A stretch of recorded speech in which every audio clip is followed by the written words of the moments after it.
Bem-vindos ao Grupo Marcos, eu sou Carlos Luiz. Oi, eu sou a Vitória.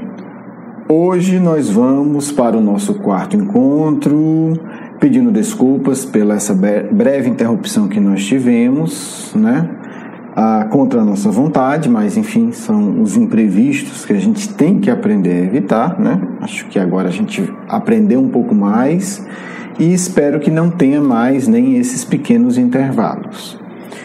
O nosso tema hoje é Brasil, complexo de inferioridade e cristianismo hoje. Lembrando que nós já estamos na segunda edição do nosso curso, no primeiro módulo, Cristo. Bem, o que é que a gente vai trabalhar? Só um aviso rápido que eu acho que é interessante. Todos os nossos encontros, ele primeiro é gravado essa parte, depois é feito a entrevista com um amigo espiritual, o coordenador do módulo ou o espírito que ele convida para participar. Em particular, esse encontro a gente fez o inverso. Por quê? Porque a gente perdeu essa parte gravada. Nós tivemos problema em 2 equipamentos, na verdade, enfim, acabamos perdendo esse encontro. A gente sempre deixa em 3 locais. Mas então o fato aqui, foi por conta dessa interrupção, a gente está regravando a primeira parte. A segunda parte já ficou salva, não teve problema. Enfim, só para vocês entenderem um pouco essa lógica. Então a gente aproveita e fala dessa dinâmica geral. Todos os encontros são assim, excepcionalmente esse. O que, a princípio, não interfere em nada, é apenas uma informação de bastidor que a gente quer compartilhar com vocês. Bem, meus amigos, vamos lá. Esse tema é muito desafiador. Por quê? Porque o complexo de inferioridade, ele é um dos sintomas, uma das evidências, um dos conflitos emocionais que mais nos afastam de Deus. E a gente vai ver que o nosso complexo de inferioridade não tem nada de coitadinho, Às vezes a gente quer camuflar o nosso complexo de inferioridade de humildade, que a gente é muito frágil e tal. Não, o complexo de inferioridade caracteriza espíritos ativos e revoltados. Essa é a verdade que está por trás da aparente fragilidade. Ok. Vamos lá, mas nós vamos falar desse complexo especificamente nos brasileiros, Na grande maioria de nós, que somos brasileiros ou temos uma profunda afinidade com o povo brasileiro. Bem, a gente precisaria de uma pesquisa bem mais ampla para falar disso com mais propriedade ou com mais profundidade. Nós não temos no movimento espírita. Quem fez uma pesquisa de sociologia espírita, bem feita, estudando as migrações espirituais, por incrível que pareça, foi uma psicóloga norte-americana não espírita, mas ela ensinou o método. Acredito que no futuro, nas próximas décadas, quando a nossa mentalidade do movimento espírita for ampliada, a gente tiver uma formação científica sólida e um comprometimento emocional profundo com Cristo, essas pesquisas vão de fato ocorrer. Tá certo? Eu vou remeter aí ao livro, não vou discutir a metodologia dessa pesquisa aqui, mas é uma referência excepcional em termos de pesquisa de sociologia espírita, a doutora, PhD, Ellen Van Baar. Depois a gente um dia, quem sabe, trata especificamente do que é essa metodologia, Quando a gente tiver pelo menos sementes de grupos ou de pesquisadores que tenham interesse em fazer esse tipo de pesquisa. O livro dela, um dos livros dela, o que eu sugiro para quem quiser conhecer, Recordando Vida Passada, está em português. Esse título é do livro em português. Na falta disso, a gente vai usar 2 métodos de referência. A nossa própria observação do dia a dia, a nossa observação interior, pessoal, a observação das pessoas e do movimento espírita. E as poucas informações que a gente tem confiáveis, mediúnicas, do livro Brasil, Coração do Mundo, Pátria do Evangelho. É preciso destacar que a gente utiliza essas informações porque vê que ela, né, que há evidências. A gente tem colhido evidências aí nos últimos 20 anos, 20 e tantos anos de movimento espírita que eu frequento, e aí evidências que eu digo de informações mediúnicas de socorro, né, porque serve de uma referência, e do convívio do dia a dia. Então, por conta disso, por ver que há evidências muito sólidas, a gente vai usar a referência desse texto. Ok. Não vou aqui falar em detalhes, mas o Emmanuel coloca no prefácio do livro Brasil, Coração do Mundo, Pátria do Evangelho, a nossa missão espiritual. Isso é muito claro, não há dúvida disso. Centenas de informações mediúnicas pelos médios diferenciados confirmam essa informação, né? Então, para mim é muito claro, não vou discutir isso aqui agora. Mas mais interessante para esse tema são algumas informações que o escritor do livro traz, Humberto de Campos, sobre essa proposta, né? Primeiro, ele diz o seguinte, que Jesus transplantou da Palestina para a região do Cruzeiro a árvore do seu evangelho. Como é que a gente entende isso, né? Como é que entende isso? Muito simples e muito interessante. Num projeto espiritual existe uma estrutura espiritual que é bem complexa. A gente não tem estudo, né? Mas assim, alguns estudos que a gente fez do nosso trabalho específico, da estrutura do centro espírita que a gente frequentava e que lá teve um trabalho significativo do Grupo Marcos, é que são criadas estruturas espirituais, né?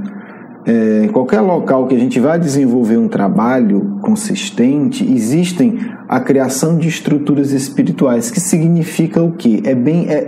É legal a experiência que a gente teve lá, porque assim, vários médicos que não estavam envolvidos no trabalho do Grupo Marcos, que já frequentavam esse centro, eles começaram a ver coisas, ver instalações e receber mensagens sem saber do trabalho específico do Grupo Marcos.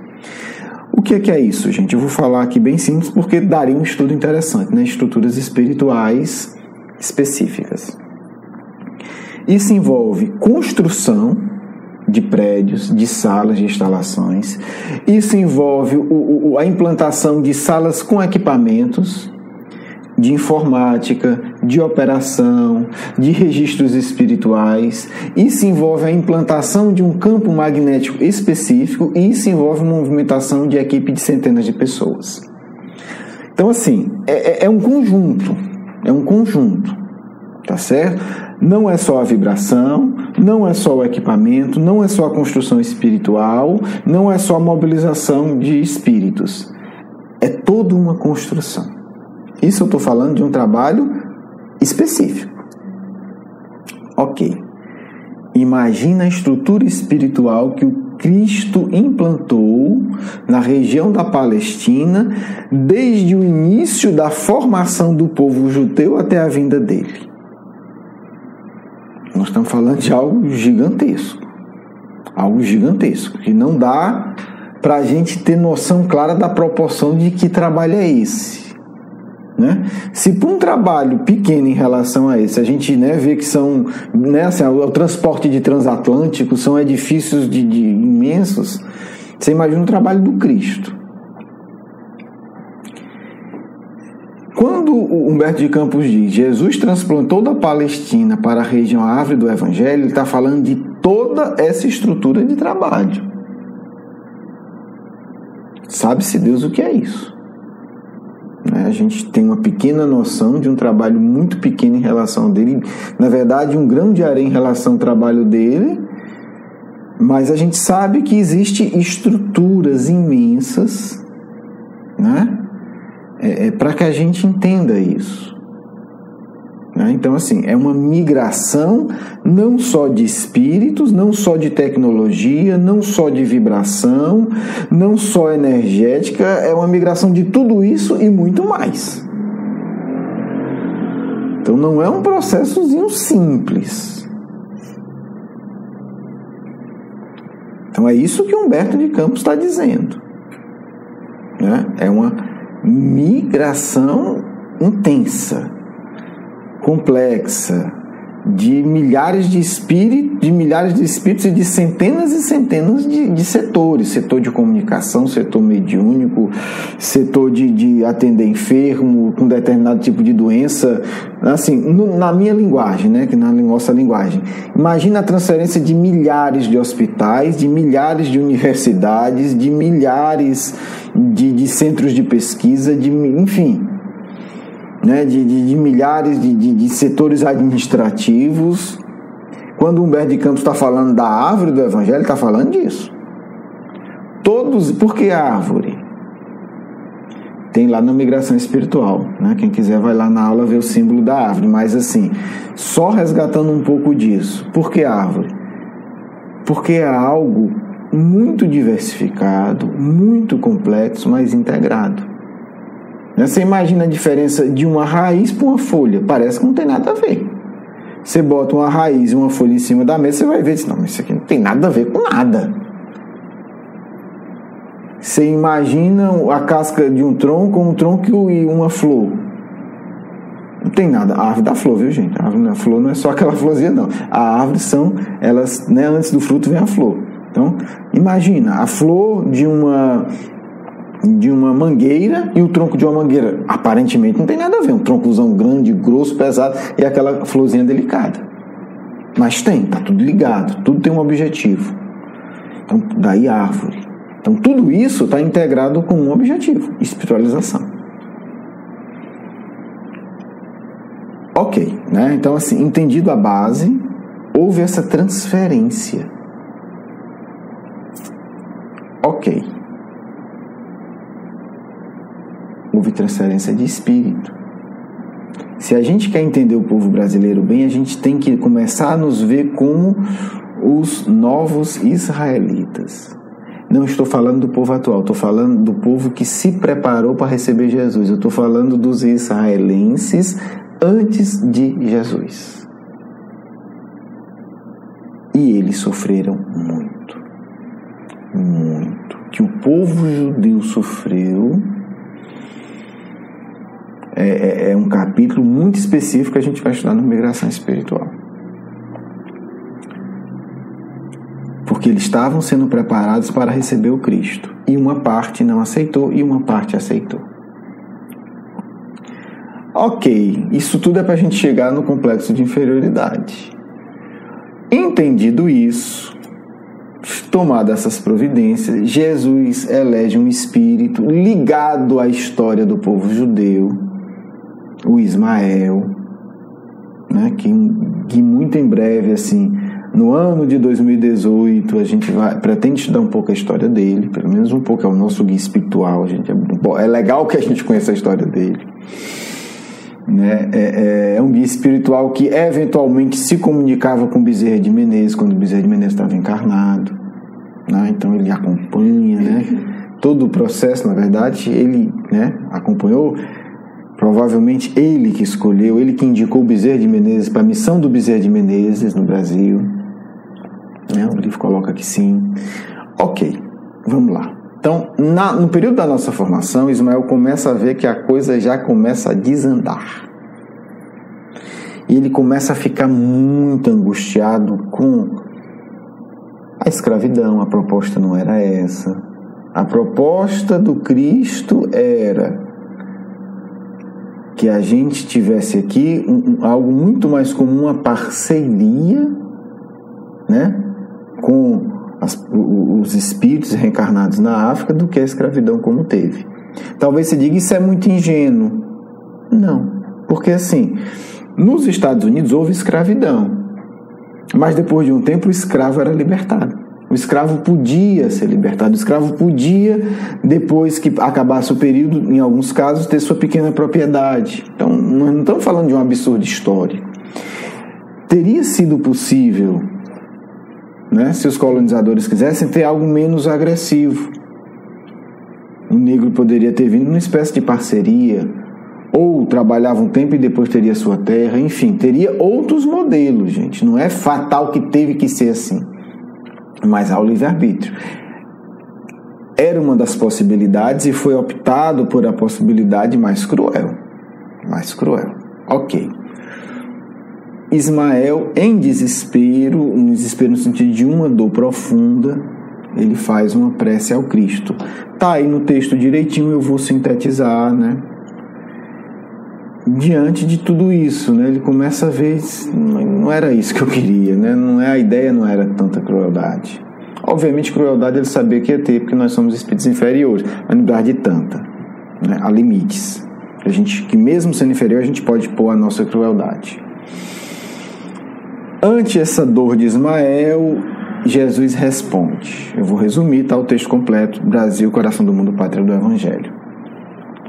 Olha o que é que o Cristo diz. E aqui é para a gente entender o nosso complexo de inferioridade, gente. Isso tudo é para a gente chegar aqui e entender. Eu só dei o contexto. Agora vamos para o texto. Vamos para a informação específica. A dor, resposta do Cristo a Ismael. A dor é a eterna lapidária de todos os espíritos. Parece Leon Denis falando, né? Óbvio que Leon Denis tinha um vínculo com o Cristo como Kardec, né? Para quem quiser ler o Problema do Ser Destinador, vai estar a mesma essência lá. E que o nosso Pai não concede aos filhos fato superior às suas forças nas lutas evolutivas.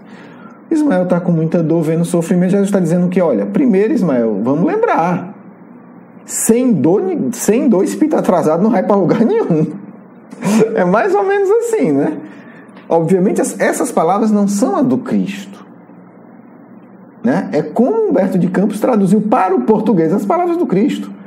Até porque, cá para nós, não teve nem palavra. Vamos falar essa verdade. São espíritos que se comunicam pelo pensamento. Então, aqui já é uma tradução. O Humberto de Campos traduziu: a dor é a eterna lapidária de todos os espíritos. O Carlos Luiz, mais atrasado ainda, teria traduzido como: meu irmãozinho, Ismael, sem dor, espírito atrasado não vai para canto nenhum. Porque nas lutas evolutivas, é isso. Ismael, só evolui com dor. Vamos começar por aí. Só que depois é o coração de um Cristo se expressando. Ele diz: no meu coração ecoam súplicas dolorosas de todos os sofredores. Está dizendo: Ismael, é assim mesmo, eu também sofro. Dói no meu coração, está doendo no seu, no meu também está. É assim mesmo, só opções. Mas aí o Cristo diz assim, na minha palavra: você está achando que você está com problema? Tá. É isso que você está achando, Ismael? Você está com problema? Por causa desses encarnados? Pois eu vou lhe dizer uma coisa. Eu vou lhe dar um problema maior. Você vai cuidar agora dos que estão sofrendo mais do que eles nas regiões inferiores. Porque a vida é assim. A gente só se dá conta que tem um problema pequeno quando tem um maior. Porque se a gente só tem o pequeno, a gente se esbagaça no drama. Pelo menos na minha vida é assim, né? Quando eu olho para trás, eu digo: meu Deus, que saudade daqueles problemas que eu achava que iam me matar. É assim mesmo. Então, na tradução do Humberto de Campos é assim. Vou dar a do Humberto de Campos, eu vou dar a minha. No meu coração ecoam as súplicas dolorosas de todos os seres sofredores, que se agrupam nas regiões inferiores do espaço próximo da Terra. Agasalha-os no solo bendito que recebe as irradiações do símbolo estrelado, é o símbolo do cruzeiro, alimentando-os com pão substancioso dos sofrimentos depuradores e das lágrimas que lavam todas as manchas da alma. Tradução do Humberto de Campos, da tradição que ele teve acesso no plano espiritual. A minha tradução inferior é o seguinte: Ismael, além desses aí que você sente a dor, que eu também sinto, eu estou sentindo a dor de um outro grupo de espíritos que sofre muito mais do que ele. E a minha sugestão para você é o seguinte: vai lá e vai cuidar deles também. Você está achando que esses estão sofrendo? Vai lá naquela região ver os outros. Pega esses espíritos e leva para a pátria do cruzeiro, para a pátria do Evangelho. E lá você vai alimentar eles com substancioso sofrimento depurador. Quer dizer, e lá você pega eles e você vai ensiná-los através da dor substanciosa. Nas minhas palavras mais rasteiras, pega aquele povo que está na região inferior, leva para o Brasil e ajuda eles a aprender a sofrer, para que eles se depurem. Porque somente os sofrimentos intensos lavam as manchas da alma.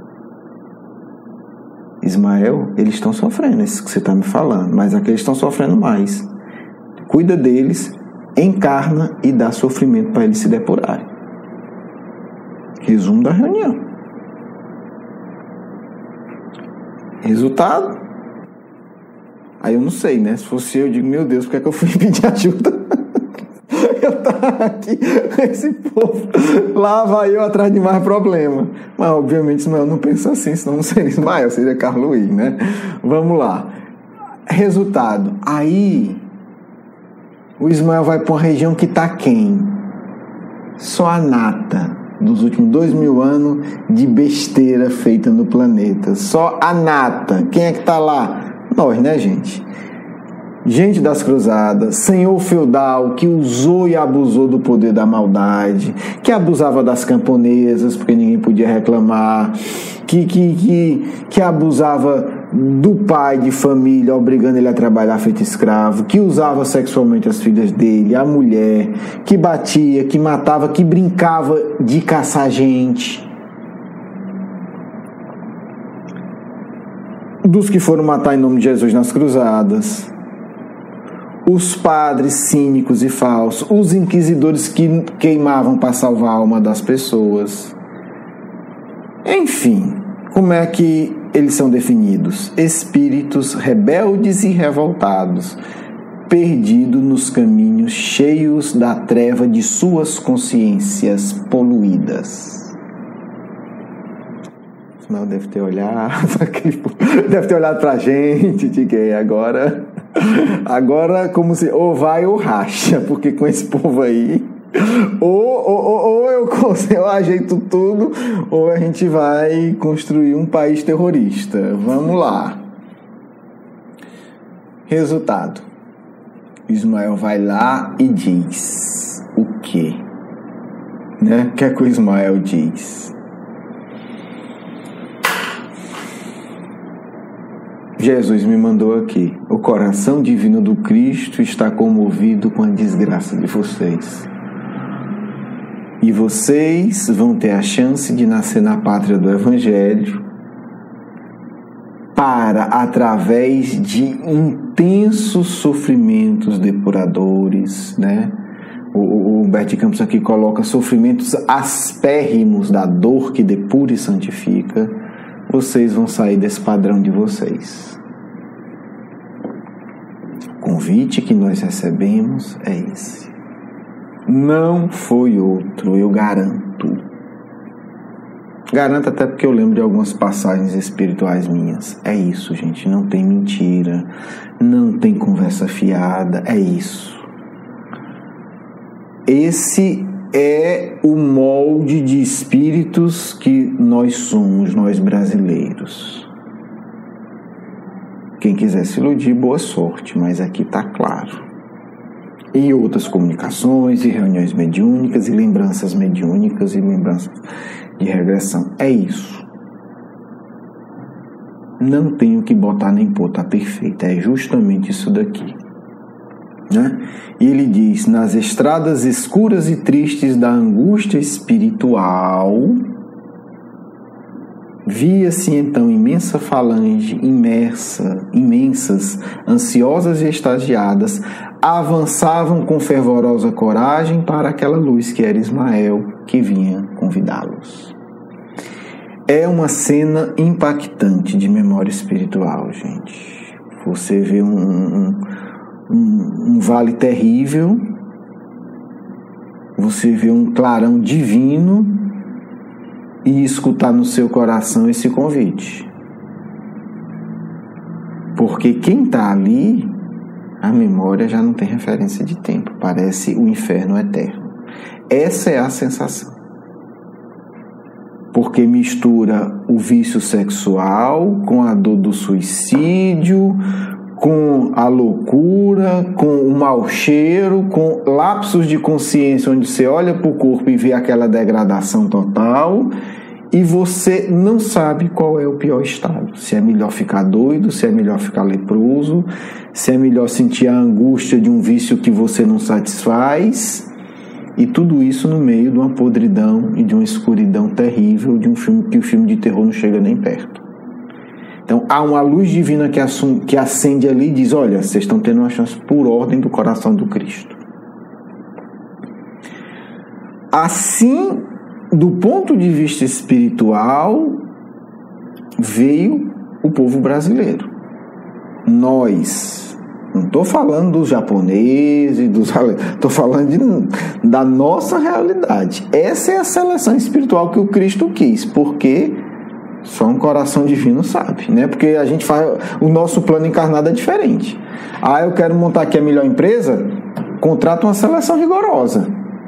Currículo, entrevista, meta, errou, não entra. A lógica do Cristo é bem estranha cá para nós. Pegou a gente, vai entender porque ele quis dar essa chance para a gente, mas graças a Deus ele deu. E aí Humberto de Campos dá mais um detalhe do perfil psicológico nosso, do povo brasileiro. Entidades evoluídas pela ciência, pelo saber, ciência aqui no sentido de intelectualidade, mas pobres de humildade e de amor, ouviram os apelos de Ismael e vieram construir as bases da terra do Cruzeiro. Olha nós aí. Quem conhece o movimento espírita, né, sabe disso. As intermináveis e estúpidas discussões intelectuais que geram verdadeiras cruzadas. A gente mata a reputação dos outros. A gente queima o outro moralmente. Porque discorda. Não pode isso. Afirmou errado. Pobres de humildade e de amor. Fulano tem essa concepção, eu discordo, eu vou expor a minha e continuo amando.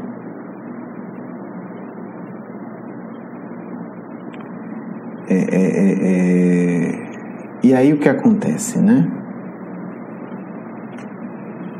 Como não ter sentimento de inferioridade com a história dessa? Me explica. Me ensina. Tá aí a origem do nosso sentimento de inferioridade, gente. É isso. E como mostram os estudiosos, né, tem uma pequena referência aí ao Alfred Adler, o que é que acontece? O sentimento de inferioridade, muitas vezes, ele quer se compensar pelo outro extremo. Eu me sinto tão inferior, que eu vou interpretar a pátria do Evangelho como um certificado de superioridade de todos os povos. Chama de supercompensação, compensação. Ok. Entendido isso, é preciso, para superar isso, a verdade. Só a verdade liberta. E qual é a verdade? A verdade é que somente aceitando com dignidade os nossos sofrimentos depuradores, nós superaremos o nosso complexo de inferioridade. Não adianta conversinha, não adianta técnica social, é perda de tempo.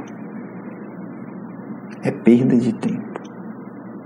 Precisamos resgatar nossa dignidade profunda, aceitando os sofrimentos depuradores.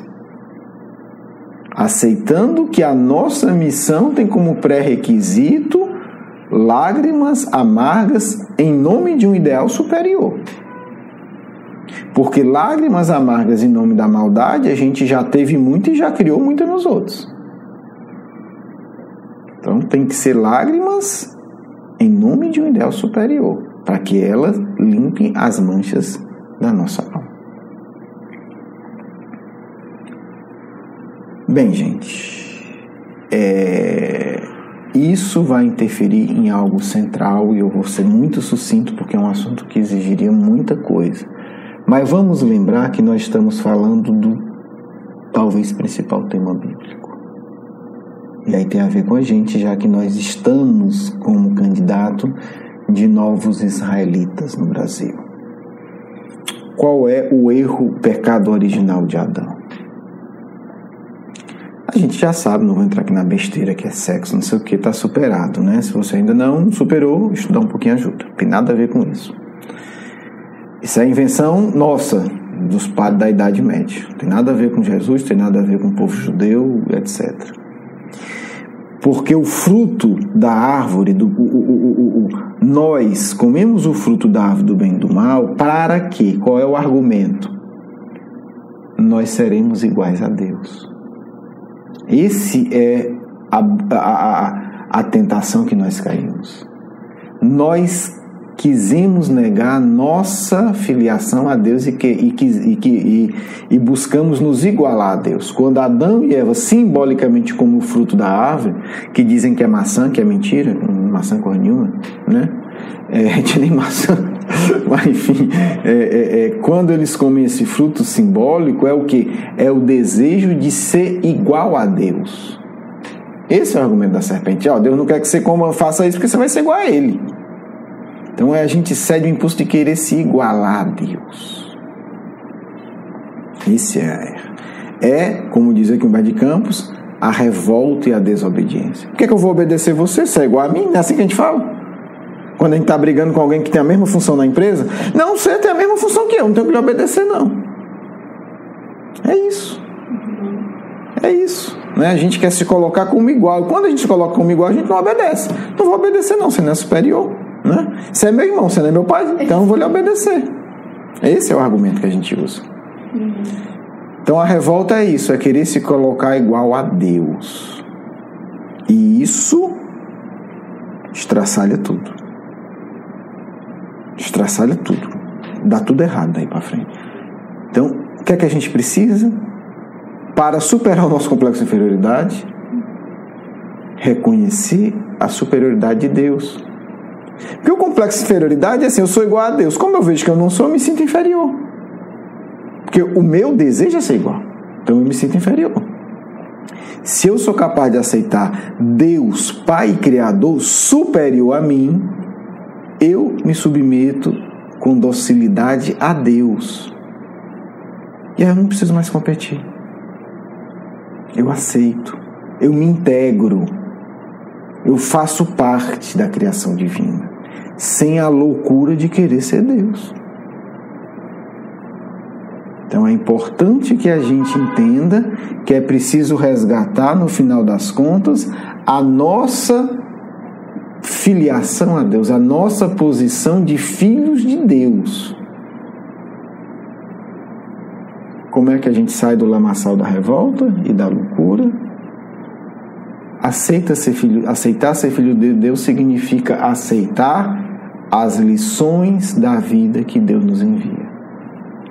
Que a nossa revolta contra a vida é contra Deus. Não aceito.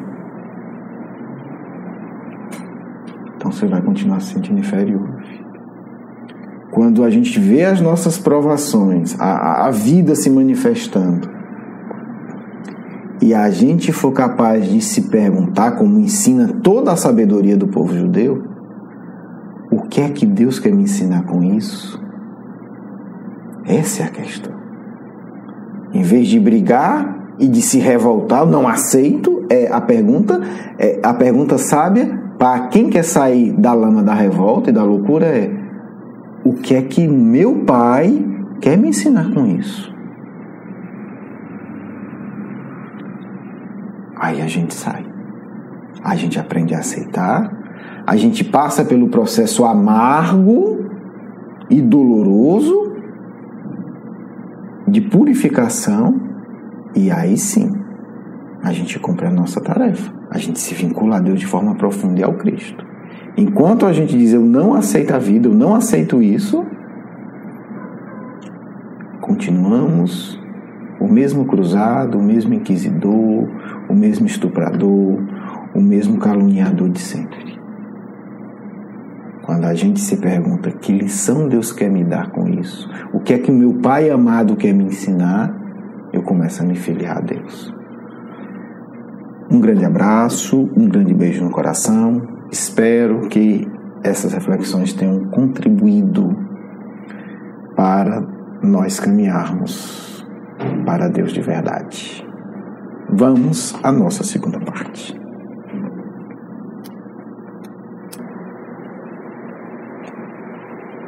Paz e alegria em vossos corações. Que o Cristo, generoso e justo, possa, nesse instante, encontrar espaços onde repousar a cabeça, em vossos corações sofridos e angustiados. Jesus, ao referir-se que não haveria na terra um local onde pudesse repousar a cabeça, falava simbolicamente que precisava do coração de seus irmãos menores para que de fato pudesse repousar em plenitude neste mundo. Ainda hoje, procura o Mestre os corações abençoados para que possa se refazer da lida do mundo em relação aos seus irmãos tão revoltados. O Cristo, que recebe do próprio Criador do Universo o seu alimento poderoso, não despreza a fraternidade humana, por isso busca em cada ser, em cada coração, o espaço generosamente cedido para que ali possa repousar e habitar, trazendo verdadeira paz a quem o acolhe. Podemos iniciar, minha amiga. Obrigada pela sua presença hoje, amigo Caibá. Como primeira pergunta, que práticas nós podemos desenvolver para superarmos o nosso complexo de inferioridade? É preciso entender, minha cara amiga, que o mundo hoje é uma escola árdua para os seguidores do Mestre, que muitas vezes a dor é a experiência indispensável para que possais amadurecer e passo a passo seguir o caminho da cristificação. Apenas entendendo o mundo como uma escola difícil, os verdadeiros seguidores do Cristo obterão os resultados de uma encarnação vitoriosa. Não é o mundo um espaço de lazer fútil. Não é o mundo criado pelo Mestre um espaço para consumismo desenfreado. O mundo é, e ainda será, por poucas décadas, um espaço de provação dolorosa. É neste contexto criado por vós mesmos, mas reestruturado na medida do possível pela misericórdia do Mestre, que deveis viver as experiências libertadoras do Espírito. Portanto, é preciso aceitar que o Mestre não errou ao vos conduzir a esse planeta. É preciso aceitar que o Cristo não errou ao vos dar experiências que devem ser usadas para o autoconhecimento. Não há outro caminho, senão o da crucificação, para aqueles que querem encontrar com Jesus. Parar as fugas da mentira inconsciente e consciente. Parar as fugas das confusões mentais que trazem uma complexidade absurda para a vida íntima. E entender que todas as experiências possuem um alvo muito claro e preciso. Abrir o vosso coração para que o Cristo possa nele entrar em sua plenitude. Afastar-se das loucuras do vício mental, tão cultivado por via da internet. afastar-se das experiências degradantes com pessoas que fogem de si mesmo. É o único caminho que significa olhar-se, enfrentar a si mesmo, mesmo que olhar-se no espelho da alma seja uma experiência profundamente desagradável, mas será profundamente libertadora. A superação do complexo de inferioridade dá-se com o estabelecimento de práticas diárias de consciência crística. Ao acordar, reconhecer em si um irmão legítimo de Jesus de Nazaré.